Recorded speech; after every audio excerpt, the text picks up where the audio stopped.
We have been waiting so long for this bike, and today we got the Suzuki Gixxer SF250. And yes, we call it as a baby Gixxer.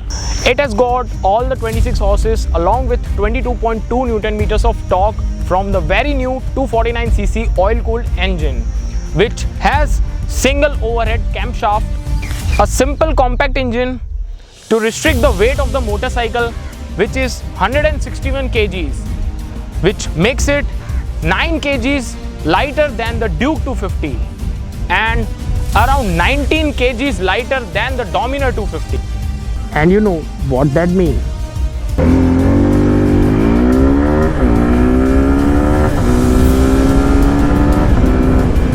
Although the gearbox is precise, but I found that the gear needs to be more smooth, the shifting needs to be more smooth.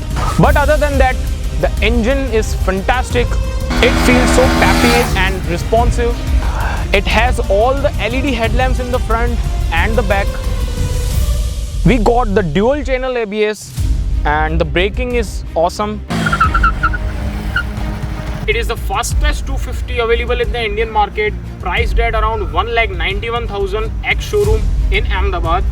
Thankfully, it gets the wider tires, 150 section in the rear and 110 section in the front. It provides excellent grips on the road.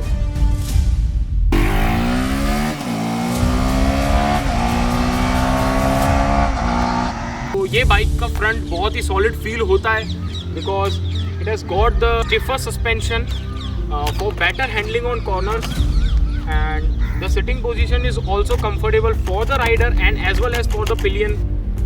So the bike gets a shorter wheelbase of 1345 mm and also the fuel tank capacity is of 12 liters, which gives you around 345 km range in one fuel tank.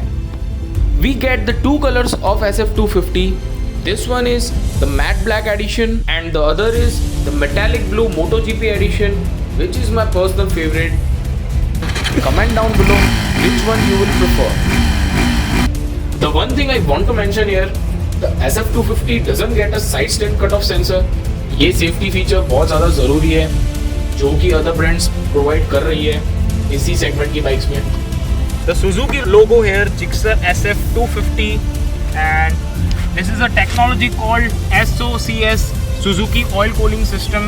हालांकि सारी brands अपनी motorcycles में अभी liquid cooling system डालती है, but यहाँ पे Suzuki SF250 में आपको ऑयल कूलिंग सिस्टम देखने को मिलेगी. और Suzuki ने इसको इतना बेटर मैनेज किया हुआ है कि इसमें अब तक कोई भी हीटिंग इश्यू नहीं देखी गई है. भाई इस गाड़ी में की हुई है कुछ तगड़ी मॉडिफिकेशन मेरे फ्रेंड के द्वारा, एंड जो इसमें स्टॉक विंडशील्ड आती है वो आपको इतना अच्छा विंड प्रोटेक्शन नहीं देगी. अराउंड 120 km/h के बाद वो थोड़ा सा आपको विंड ब्लास्ट उसमें फील होगा. Although this is a sports tourer, but इसमें आपको टॉप स्पीड मिल जाती है बहुत अच्छी, जो कि अराउंड 155 km/h. तो अभी जो विंड स्क्रीन लगी हुई है वो आफ्टर मार्केट विंड स्क्रीन लगी हुई है और वो आपको हाई स्पीड पे थोड़ा ज़्यादा बचाएगी विंड ब्लास्ट से. And coming to the rear, this is the double muffler exhaust. इसका एग्जॉस्ट नोट भी अच्छा है, डिसेंट साउंड करता है, not too loud but decent sound करता है. पीछे से ज़्यादा सेक्सी लुक लगता है because of the two muffler. तो अपने हाथ में SF250 है और टेस्ट करते हैं इस बाइक को. जैसा कि आप देखोगे तो उसके जो क्लिप ऑन्स है वो थोड़ी ऊपर की साइड है, तो इतना ज़्यादा एग्रेसिव पोजीशन नहीं है इसका. और इसमें गियर शिफ्ट इंडिकेटर दिख रहा है, उसमें वो चीज़ मिसिंग है. जैसे कि ये 5th गियर पे चल रही है एंड 69-70 की स्पीड चल रही है अभी, और बहुत फ्लॉलेसली चल रही है बाइक. तो थोड़ा भगा के देखते हैं गाड़ी को.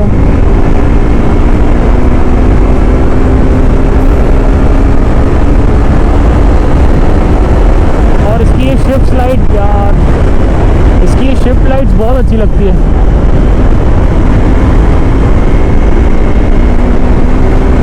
देखना अभी शिफ्ट लाइट्स ब्लिंक होगी, ये देखो. और इसमें वो डेफिनेटली आपको 22 न्यूटन मीटर टॉर्क फील होगा जब आप इसको पुल करोगे. तो भाई ये पुल में तो बहुत एक्सीलेंट परफॉर्म करती है. और यार वेरी अंडररेटेड मोटरसाइकिल लिटरली, क्योंकि ये मोटरसाइकिल ज़्यादा लोगों के पास मैंने देखी ही नहीं है. इसका पोटेंशियल क्या है यार, वो ज़्यादा लोगों को पता ही नहीं है कि ये गाड़ी क्या परफॉर्म कर सकती है। आप जैसे कि इसके हैंडल्स देखोगे तो इसका हैंडल बार है वो बहुत छोटा है, तो आप इसको क्या कर सकते हो, आपके एल्बो यहाँ पे अपने फ्यूल टैंक पे लॉक करके, और आपको अगर भगाना है तो आप भगा सकते हो, क्योंकि अगर आपके ये एल्बोज लॉक होंगे फ्यूल टैंक पे तो आपको एक कॉन्फिडेंस बूस्ट मिलेगा हाई स्पीडिंग पे। So yeah according to me this is a very underrated motorcycle in India, but Suzuki ने कसम से बहुत अच्छी बाइक बनाई हुई है। लोगों को लेना चाहिए, एक्चुअली लोगों को पता ही नहीं है कि SF250 कितना पोटेंशियल है उसमें, ये गाड़ी कितना अच्छा परफॉर्म कर सकती है रोड्स पे। इवन ये ड्यूक 250 और डोमिनर 250 को बहुत अच्छे से कम्पीट कर सकती है। Thanks to Suzuki for giving such a wonderful bike. So that's all for today. I think I have completed all the points which I wanted to cover in the video. तो भाई ऐसी bikes Indian market में आती रहे और अपना दिल खुश होता रहे, बिकॉज जब तक ऐसी बाइक्स इंडियन मार्केट में अवेलेबल है तब तक न्यू राइडर्स, न्यू बाइकर्स जो भी हैं उन लोगों के लिए बेनिफिट आप बोल सकते हो, बिकॉज ये एक मिडल सीसी सेगमेंट की बाइक है जो कि वेरी रीजनेबल प्राइस पॉइंट पे आती है। इसका जो थ्रॉटल रिस्पॉन्स है वो भी बहुत प्रोग्रेसिव है, क्योंकि अनयूजुअली इसका थ्रॉटल आपको बहुत ज़्यादा खोलना पड़ता है, जिस वजह से न्यू राइडर्स के लिए वो चीज़ बहुत बेनिफिट एक टाइप से साबित हो सकती है, क्योंकि उनको ये ज़्यादा इतना डराएगी भी नहीं। तो ऐसा ऑटोमोटिव कंटेंट देखने के लिए आप मेरे चैनल पे बने रहिएगा, मैं ऐसी वीडियोस और भी लाऊंगा। Thanks for watching my channel, good bye, see you soon.